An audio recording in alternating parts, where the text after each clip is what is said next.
Hoy quisiera compartirles un tema que se nos hace necesario en este tiempo de pandemia, cuando pasamos muchas situaciones que de una u otra manera nos han estado llevando por altos y bajos en la vida, por situaciones de repente que aparecen en el trato, en el conflicto, en las relaciones que se van dando con las personas.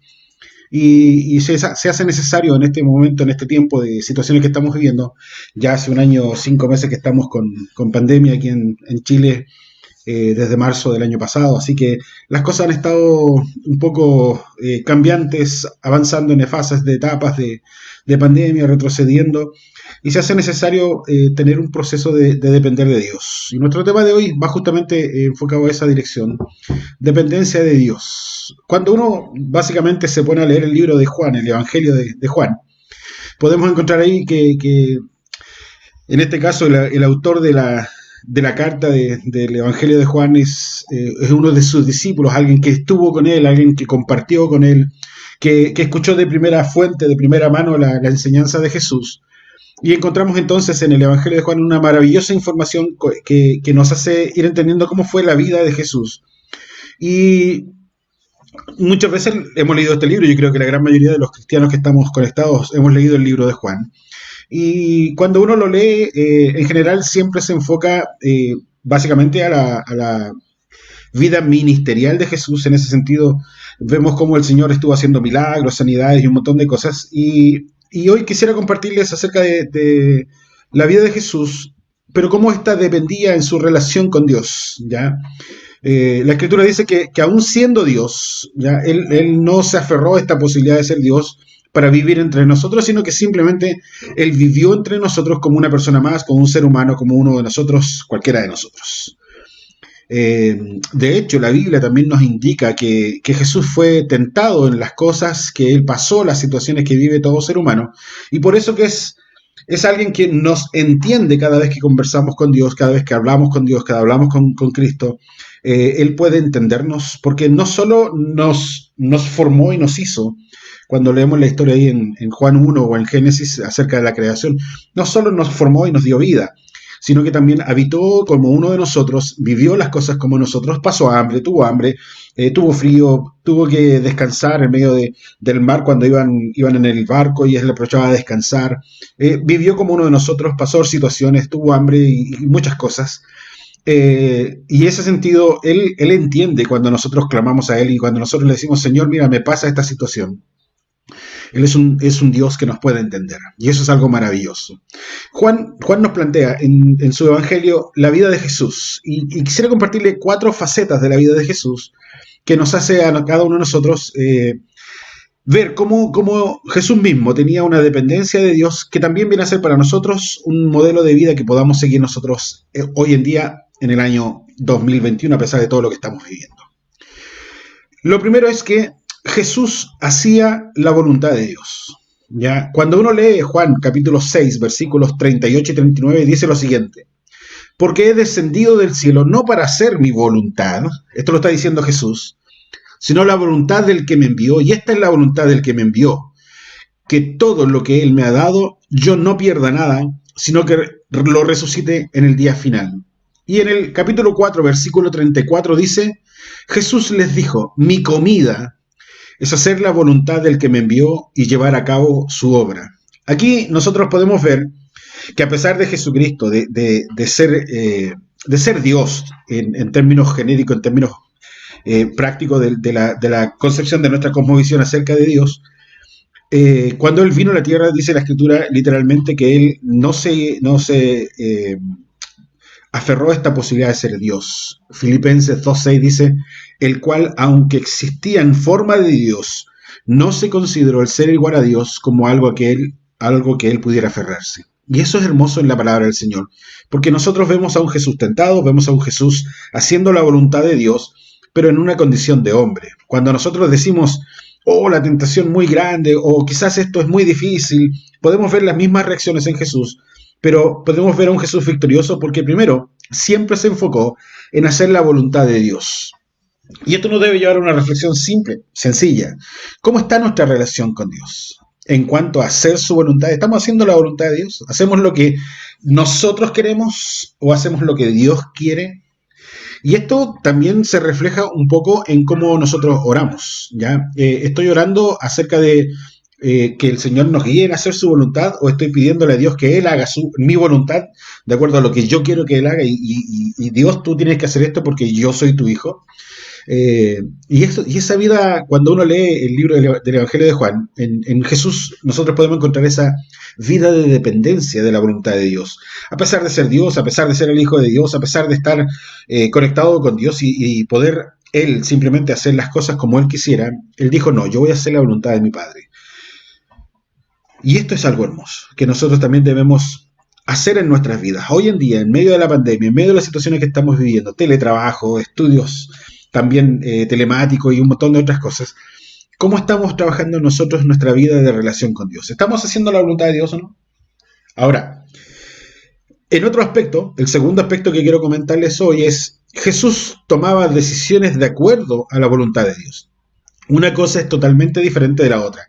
Lo primero que dijimos fue que Jesús hacía la voluntad de Dios, ¿ya? O sea, Él simplemente decía a Dios, ¿qué quieres hacer en esto? Y Él iba y lo hacía.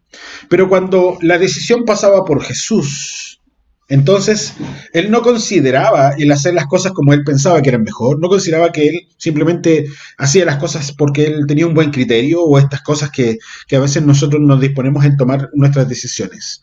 Juan 5:30 dice lo siguiente: yo no puedo hacer nada por iniciativa mía. Como oigo, juzgo.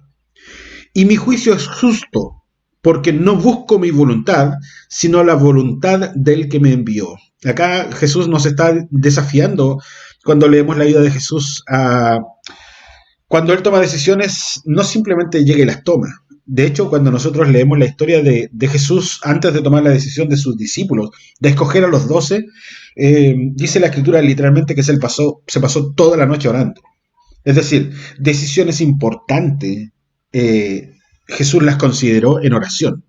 Oró al Padre y dijo, Padre, ¿cuál es tu voluntad en esto? ¿Qué quieres que haga en esto que estoy considerando hacer?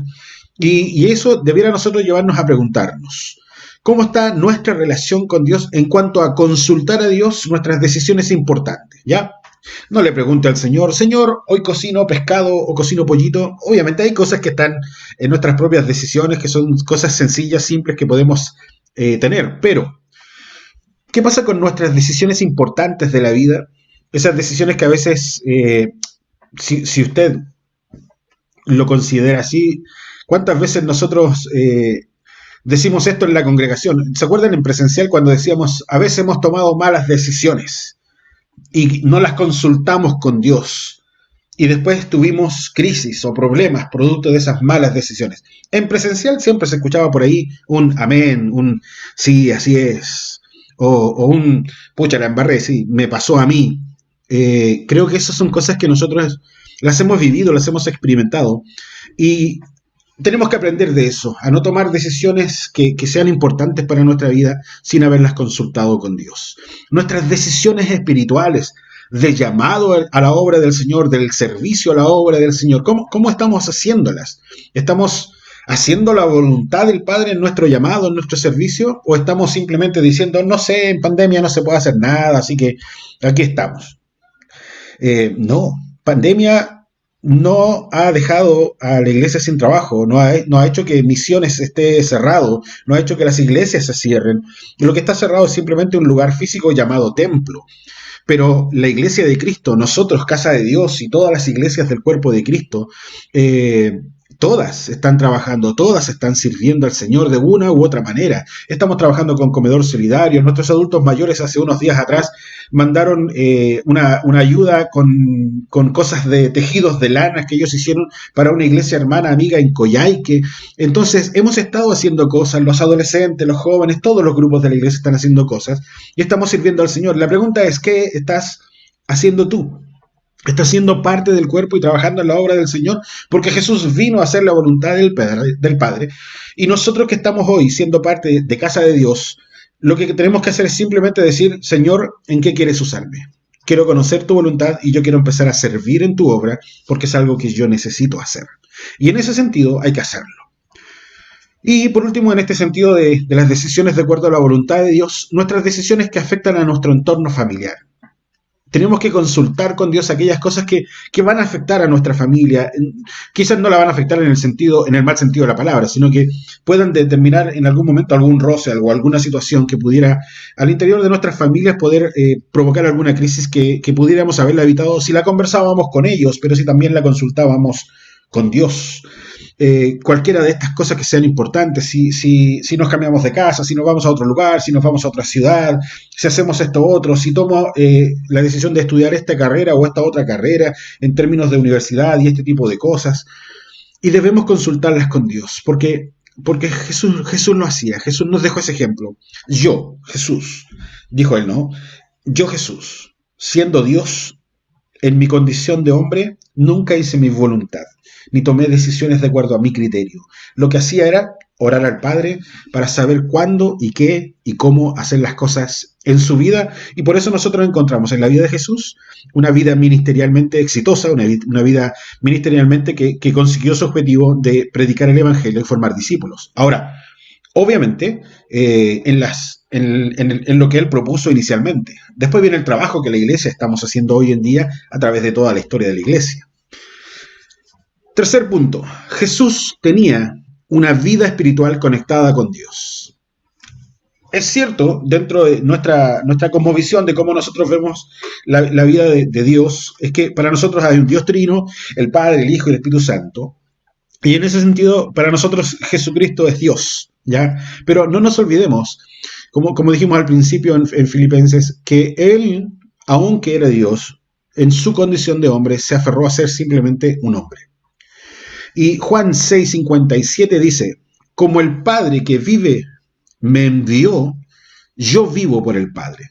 Asimismo, el que me come, en ese sentido, cuando él estaba hablando acerca de que él era el pan de vida, él también vivirá por mí. Es decir, Jesucristo es quien nos conecta con Dios. ¿Ya? Nosotros sabemos que el camino al Padre, la única forma de llegar a Dios, la única forma de conectarnos con Dios, es solo a través de Jesucristo. No hay otra forma para llegar a Dios. Ni las buenas obras, ni otras personas, ni otras formas de conexiones, nada. No hay forma de que nosotros podamos llegar a Dios si no es solo a través de Jesucristo. Y en ese sentido, ¿cómo está nuestra relación con Dios en ese sentido de la vida espiritual? ¿Cómo estamos? Desde una perspectiva bíblica, nosotros podemos estar en tres condiciones. Viviendo una vida espiritualmente sana, es decir, con una sana dependencia de Dios, una vida de oración, de lectura, una vida de búsqueda constante de Dios, y es decir, estamos haciendo lo que tenemos que hacer en nuestra vida espiritual con nosotros, estamos haciendo lo que tenemos que hacer nosotros en relación para con los demás que son parte de nuestra iglesia o de nuestro cuerpo donde nosotros estamos congregándonos, pero también haciendo las cosas correctas para con la gente que no conoce a Dios y que como cristianos tenemos que hacer. Esa es la primera, la vida espiritualmente sana. Luego tenemos la vida espiritualmente enferma. Es decir, esa que está con un ojo en las cosas que no son de Dios o que nosotros llamamos las cosas del mundo, ¿no? Dios está en el cielo y nuestra vida de conexión con Dios es espiritual, así que nosotros decimos que somos espirituales. ¿Ya? Pero cuando alguien deja de ser espiritual, entonces está poniendo su mirada en las cosas de esta tierra, de este mundo, sacando la mirada de Cristo, sacando la mirada de las cosas espirituales. Y en ese sentido nosotros encontramos a gente que en su vida espiritualmente enferma no es ni frío ni caliente, está ahí en término medio, ni tan bueno para irse al cielo, ni tan malo para irse al infierno, y ahí está como al medio y no sabemos si espiritualmente está bien o está mal, está así como medio enfermo. Y ahí es cuando hay que tener mucho cuidado, porque es una de las características que a Dios no le gusta. Dios entiende a alguien que no está con él, que a alguien que simplemente no es un cristiano, y Dios dice, está bien, no podemos hacer nada ahí, Dios no va a venir a obligarnos a servirle y a buscarle. Pero cuando llegamos a Cristo y entendemos su gracia, su amor, su salvación expresada en esa cruz para con nosotros a través del perdón de pecado, nosotros entendemos que Cristo vino y nos perdona, y nos redime y nos conecta con Dios. Y por eso nosotros le servimos y le amamos y buscamos tener una vida espiritualmente sana. Pero cuando alguien se enfría, cuando alguien deja de mirar a Dios, empieza a poner sus ojos, como les digo, en las cosas más terrenales del mundo, las cosas que no agradan a Dios, entonces esa vida espiritualmente se va enfermando. Y luego tenemos la vida espiritualmente muerta. ¿Ya? La vida espiritualmente muerta, bueno, es alguien que obviamente no tiene a Cristo en el corazón, ya aquellos que no son creyentes, que no son cristianos, porque la Biblia dice que aunque Dios hizo a todos los seres humanos a través de Adán y Eva, que fueron nuestros primeros hombres y mujeres en ser creados, y todos descendimos desde ahí, en ese sentido, Dios hizo a toda la humanidad. Pero recuerde que el pecado nos había separado de Dios y cuando nosotros a través de Jesucristo nos reconectamos con Dios, encontramos salvación, encontramos vida eterna, encontramos el perdón de nuestros pecados que nos habían separado de Dios y entonces estamos nuevamente conectados con Dios y volvemos a una nueva condición. Antes estábamos muertos y separados de Dios, muertos en pecados y separados de Dios, pero cuando recibimos a Cristo en nuestro corazón, de acuerdo a lo que dice Juan capítulo 1, que a los que le recibieron les dio el derecho, la potestad, les dio una carta poder que dice, ahora, desde ahora en adelante eres un hijo de Dios y tienes que vivir como tal, obviamente, no es simplemente llegar y orar y decir, entra en mi corazón y listo. Es una vida comprometida en una búsqueda constante y de crecimiento espiritual, alejándonos del pecado y haciendo la voluntad del Padre. Así que quienes están en una vida espiritual muerta son aquellos que, habiendo conocido al Señor, luego se apartaron definitivamente de Dios y se alejaron.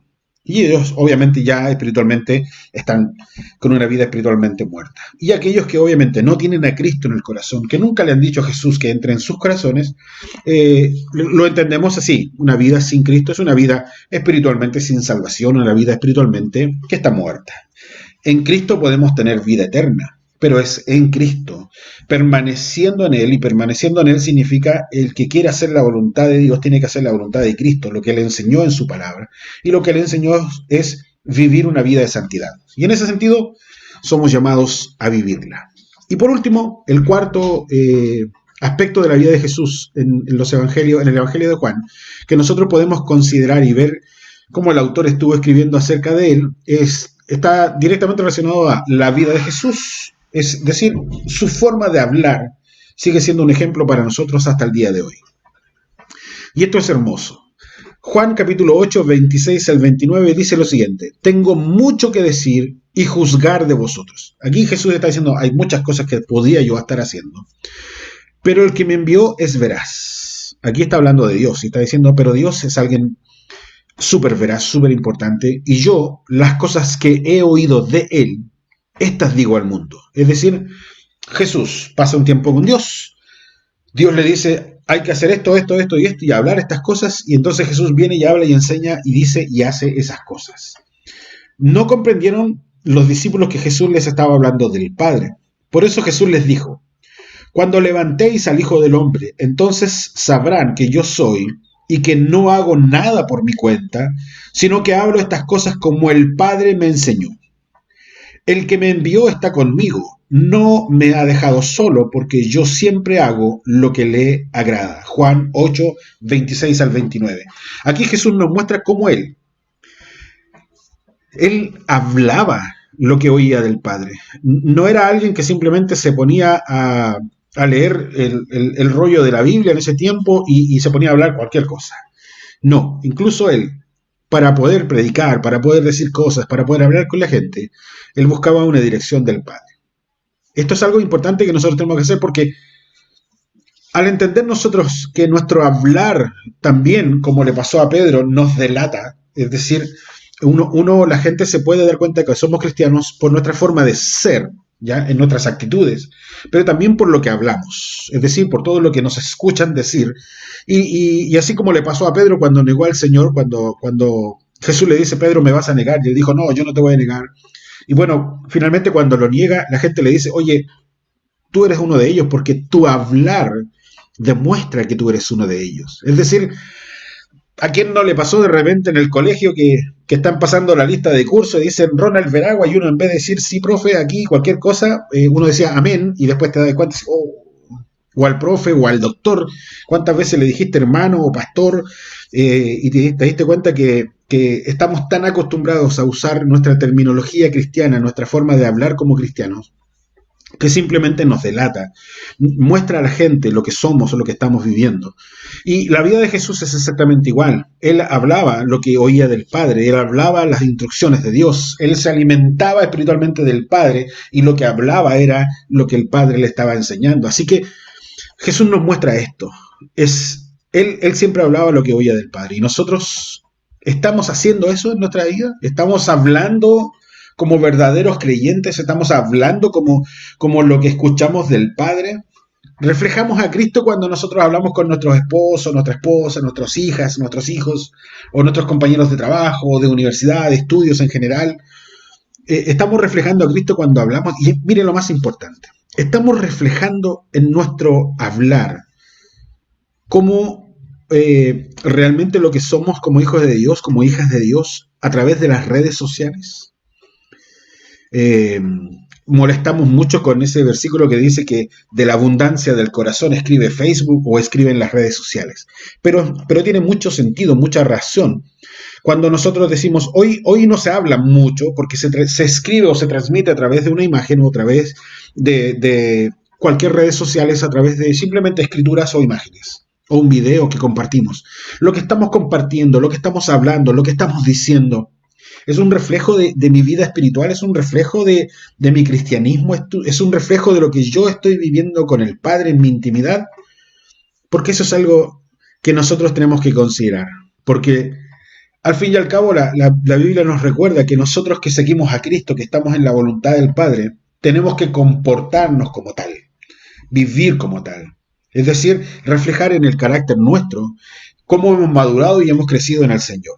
Obviamente, los que son más nuevos tendrán muchas más falencias que aquellos que han ya vivido una vida espiritual por más años, porque obviamente estos crecieron, han madurado y obviamente su vida espiritual les ha ayudado en el proceso de santificación, dejando pecados, dejando cosas de lado, cambiando el carácter, cambiando las formas malas, negativas, que delante de Dios no son un agrado y que también a nosotros nos ayudan a mejorar en nuestra relación con Dios, pero también como personas para con los demás.